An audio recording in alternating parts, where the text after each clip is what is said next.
success doesn't exist in a vacuum. So there's no one perfectly successful person. There's not one person who's got their professional life figured out, their personal life figured out, and everything about them is successful.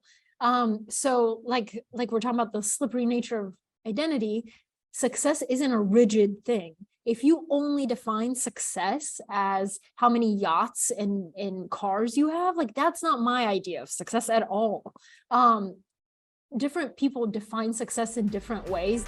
Health, fitness, mindset, nutrition. Live better and longer. I'm Saad Alam, and let's hone in. The biggest mistake that human beings make is thinking that they're not works in progress that are evolving. They think they are finished. So the person I am today, I think, is a constant, that I will always be this person. And the entire book plays, I try to play with the idea that perspective is slippery, and so is identity. So the person you are today does not have to be the person you are tomorrow. And the perspective that you have on the world today does not mean that this is the only reality and the only truth. So it's like those things are so slippery. If you can play with them, you can really, really create the person that you want to be. And I think like most people, take Martha Stewart, for example, the most successful people know that they can reinvent themselves no matter what happens to them. Martha Stewart has been relevant to my grandmother's generation, my mother's generation, and my generation through constant self-reinvention.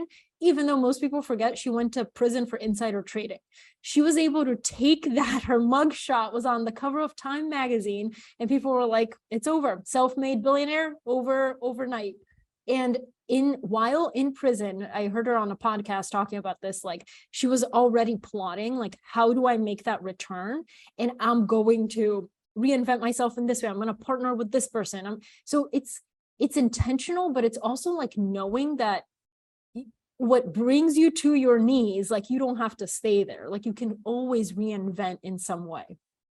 You know, the place this comes up all the time is, for whatever reason, parents always send their children to talk to me whenever they're trying to think about what do they want to do with their life.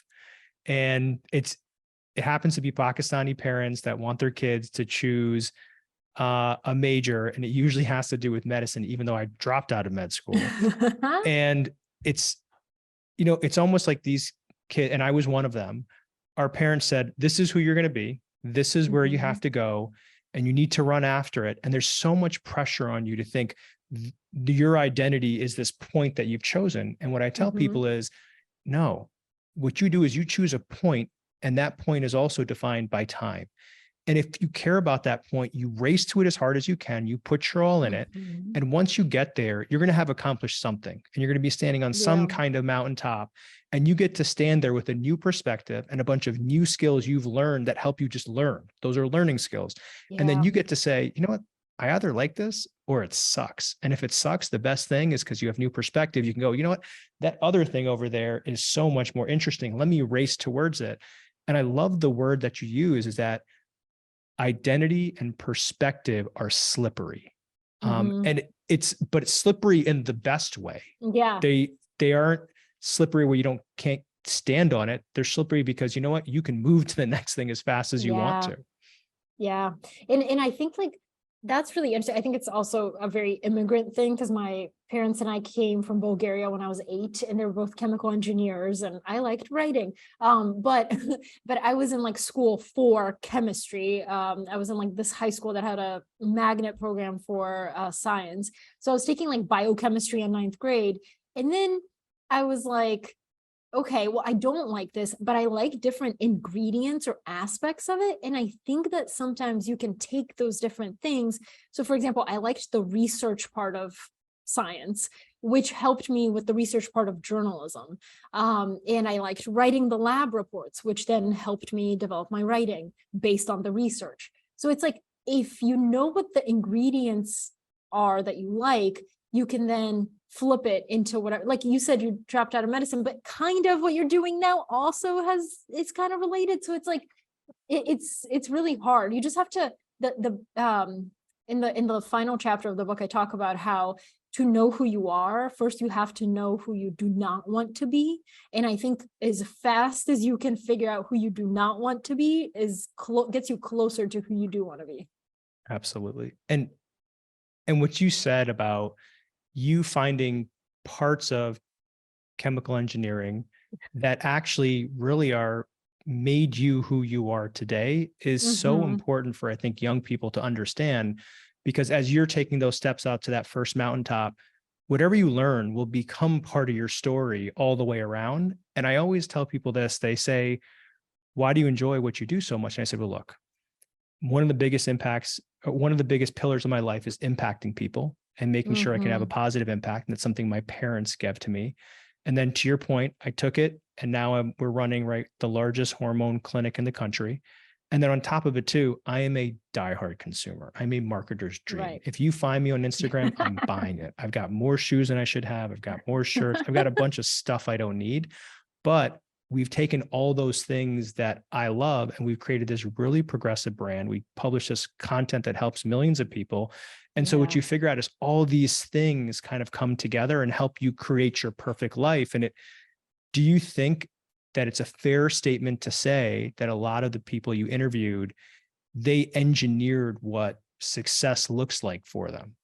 Yes, definitely. Like the thing that I address in the introduction and then again in the conclusion is that success doesn't exist in a vacuum. So there's no one perfectly successful person. There's not one person who's got their professional life figured out, their personal life figured out, and everything about them is successful. So like we're talking about the slippery nature of identity, success isn't a rigid thing. If you only define success as how many yachts and cars you have, like that's not my idea of success at all. Different people define success in different ways. That's why when I do interviews, the last question I always ask people is, what does the word success mean to you? Because it tells me so much about what they value. To me, success is a life well lived, or just like a meaningful life where you did something with this life that you're proud of or that you feel you have accomplished. But also I'm drawn to the stories of people who have set out to do something, they've achieved something they've always wanted to achieve, then they failed miserably, then they learn from that experience, and then they use that experience to go on to achieve something else, and then they shared the lessons with the people who are ahead of them or coming after them. So it's like success isn't it's not a definable thing, in my opinion. I heard this wonderful quote the other day and I want to say it's by Picasso. Maybe I'm wrong, but it was the meaning of life, the purpose of life is finding what your special gift is. And the meaning of life is making sure you give it away to the world. Yes, exactly. Wow, that's so good.